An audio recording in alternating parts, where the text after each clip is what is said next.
अस्सलामु अलैकुम वरहमतुल्लाहि वबरकातुहू।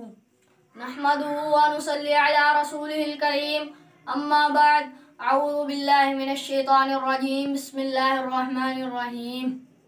इन्नमा यख्शल्लाह मिन इबादिहिल उलमा। शौक हो रहनुमा तो कोई चीज़ नहीं मुश्किल, मगर शौक बड़ी मुश्किल से रहनुमा बनता है। सामीन हज़रात, आज मैं जिस मौजू पर बात करने वाला हूँ वो है इल्म की फजीलत। हज़रात, रसूलुल्लाह सल्लल्लाहु अलैहि वसल्लम ने फरमाया, मन सलका तरीक़न यल्तमिसु फ़ीही इल्मन सहलल्लाहु लहू बिही तरीक़न इलल जन्नह।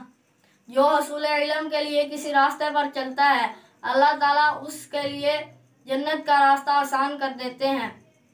इल्म हासिल करने के लिए कव्वे जैसा हिरस, लोमड़ी जैसी चालाकी, मुर्ग जैसी बिदारी और ऊंट जैसे सब्र की ज़रूरत है। इल्म अल्लाह का नूर है और ये किसी नाफरमान को नहीं मिलता।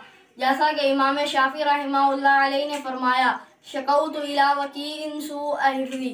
मैंने अपने उस्ताद वकी को अपने बुरे हाफजे की शिकायत की। फ़ाउसानी इला तर्किल मासी। मेरे उस्ताद ने मुझे नसीहत की कि बुराई को छोड़ दो। फ़इन्नल इल्म नूरुम मिन इलाही। क्योंकि बेशक इल्म अल्लाह का नूर है। व नूरुल्लाहि ला युअता लिआसी। और अल्लाह का नूर किसी नाफरमान को नहीं मिलता। अल्लाह ताला हम सबको दीन सीखने की तौफीक अता फरमाए। आमीन। जज़ाकुमुल्लाहु खैरा।